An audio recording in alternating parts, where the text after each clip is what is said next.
ಒಂದು ಹುಡುಗಿ ತುಂಬ ಧೈರ್ಯ ಮಾಡಿಕೊಂಡು ನೋ ಅಂತ ಹೇಳಿದ್ರೆ ಏನು ಆ್ಯಟಿಟ್ಯೂಡ್ ತೋರಿಸ್ತಾಳೆ ಈ ಹುಡುಗಿ ಅಂತ ಅಂದ್ಕೊಳ್ಳೋರೇ ಜಾಸ್ತಿ. ಆದರೆ ಯಾರಿಗೂ ಗೊತ್ತಿಲ್ಲದೆ ಇರೋ ಸತ್ಯ ಏನಂದರೆ ಆ ಒಂದು ನೋ ಹಿಂದೆ ಎಷ್ಟು ಕಣ್ಣೀರು, ಎಷ್ಟೊಂದು ಅವಮಾನ, ಮುರಿದಿರೋ ಮನಸ್ಸು, ಹಾಗೆ ನಂಬಿಕೆನೂ ಇರುತ್ತಂತೆ. ಆದರೆ ಅವ್ರಿಗೆ ಯಾರಿಗೂ ಇದು ಕಾಣಿಸೋದೇ ಇಲ್ಲ. ಹೆಣ್ಮಕ್ಳಿಗೆ ಚಿಕ್ಕ ವಯಸ್ಸಿಂದನೇ ಅಡ್ಜಸ್ಟ್ ಮಾಡ್ಕೋಬೇಕು, ಸೈಲೆಂಟ್ ಆಗಿರಬೇಕು, ಎಲ್ಲನೂ ಸಹಿಸ್ಕೋಬೇಕು ಅನ್ನೋ ಮಾತುಗಳನ್ನ ಕೇಳ್ತಾನೆ ಬೆಳೀತಾರೆ. ತನ್ನ ಇಷ್ಟಗಳನ್ನು ಪಕ್ಕಕ್ಕಿಟ್ಟು ತಮ್ಮ ಡ್ರೀಮ್ಸ್ನ ಸೈಲೆಂಟ್ ಮಾಡಿ ಎಲ್ಲರೂ ಚೆನ್ನಾಗಿರಲಿ, ಸಂತೋಷವಾಗಿರಲಿ ಅನ್ಕೋತಿರ್ಬೇಕಾದ್ರೆ ಆ ಒಂದು ತನ್ನ ಅಸ್ತಿತ್ವನ ಕಸಿತಾ ಇದೆ ಅನ್ನೋ ವಿಷಯ ಗೊತ್ತಾಗೋ ಅಷ್ಟರಲ್ಲಿ ತನ್ನನ್ನು ತಾನು ಸಂಪೂರ್ಣವಾಗಿ ಕಳ್ಕೊಂಡಿರ್ತಾಳೆ ಆ ಹುಡುಗಿ. ಲೇಟ್ ಆದರೂ ಲೇಟೆಸ್ಟ್ ಆಗಿ ಇನ್ಮೇಲಾದರೂ ತನಗೆ ರೆಸ್ಪೆಕ್ಟ್ ಇಲ್ದಿರೋ ಕಡೆ ಇರಬಾರ್ದು.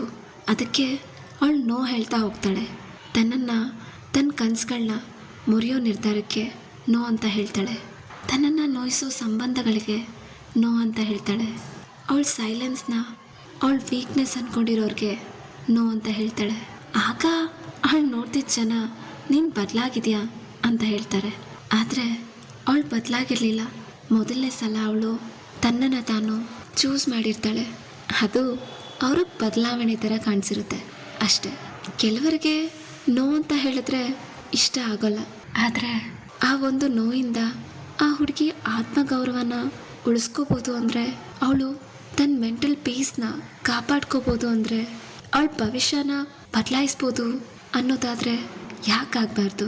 ಎಲ್ಲರನ್ನೂ ಖುಷಿಪಡಿಸೋ ಪ್ರಯತ್ನದಲ್ಲಿ ತನ್ನ ಜೀವನನ ಕಳ್ಕೊಳ್ಳೋದಕ್ಕಿಂತ ತನ್ನ ವ್ಯಾಲ್ಯೂಸ್ಗಾಗಿ, ತನ್ನ ಮೌಲ್ಯಕ್ಕಾಗಿ ನಿಂತ್ಕೊಳ್ಳೋದು ದೊಡ್ಡ ಗೆಲುವು, ರೈಟ್ ಗೈಸ್? ಕೊನೆಯದಾಗ ಒಂದು ಮಾತು, ಒಂದು ಹುಡುಗಿ ನೋ ಹೇಳ್ತಿದ್ದಾಳೆ ಅಂದರೆ ಅವಳನ್ನು ಜಡ್ಜ್ ಮಾಡೋ ಬದಲು ಆ ನೋ ಹಿಂದೆ ಇರೋ ಕಥೆನ ಅರ್ಥ ಮಾಡ್ಕೊಳ್ಳಿ.